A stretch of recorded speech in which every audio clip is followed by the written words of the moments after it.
Sfide del presente e del futuro per le piccole e medie imprese al centro dell'Assemblea dei Soci di Confapi Treviso e Venezia. Una platea di oltre 200 imprenditori al Move Hotel di Mogliano Veneto per riflettere sulle difficoltà del fare impresa oggi, dovute alla carenza di manodopera, il problema dell'accesso al credito e la tassazione ancora ad alti livelli, con ulteriore spettro dei dazi, altro grosso scoglio da superare per le imprese che vendono all'estero. La prospettiva di questi dazi americani è una prospettiva molto fosca per noi, ma peraltro è una regione, la nostra, dove si assemblano anche prodotti, quindi anche i dazi che vengono messi dalla comunità europea in import complicano le filiere e le appesantiscono. A questo si unisce anche una questione di risorse umane, sempre più difficile da reperire per un tessuto manifatturiero come il nostro, però certamente ci sono degli spunti interessanti che sono relativi alla valorizzazione dei mercati interni. Infatti noi come Confapi Venezia e poi Treviso stiamo studiando proprio delle soluzioni anche fieristiche per poter fare una promozione dei prodotti del nostro territorio. Aiuta molto,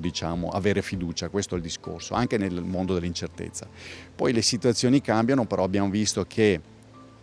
ogni situazione ci può dare un aiuto, comunque vedere come sarà il futuro e quindi creare oppure darci l'opportunità di dire quale potrebbe essere per noi il futuro, e questa è un'altra sfida continua che l'imprenditore fa, soprattutto anche nelle nostre zone.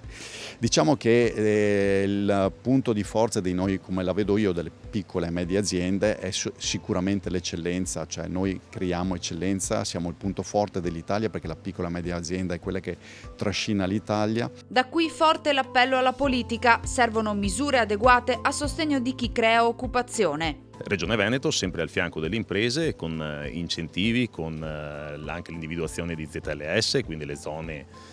che vengono identificate come oggi deboli ma che possono arricchirsi di imprese, dove le imprese possono insediare, e penso che la Regione abbia fatto tutto il possibile. Territorio, economia e politica al centro del dibattito, stimolato nell'intervista del direttore di Media Nord-Est Luigi Bacialli al giornalista e conduttore televisivo Mario Giordano, che ha poi moderato una tavola rotonda. Tra i temi trattati il rapporto tra mondo del lavoro e giovani generazioni, con i dati dell'Università di Padova. Nei confronti del lavoro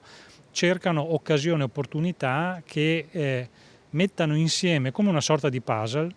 il lavoro con le altre dimensioni di vita, e questo spiega perché a fronte di qualche colloquio di lavoro le giovani generazioni tendono a dire all'offerta, cioè a chi gli fa la proposta, le farò sapere, e quindi non è l'azienda che sceglie ma sono loro che scelgono l'azienda. Saper attrarre e trattenere i talenti, anche questa una sfida per le piccole e medie imprese.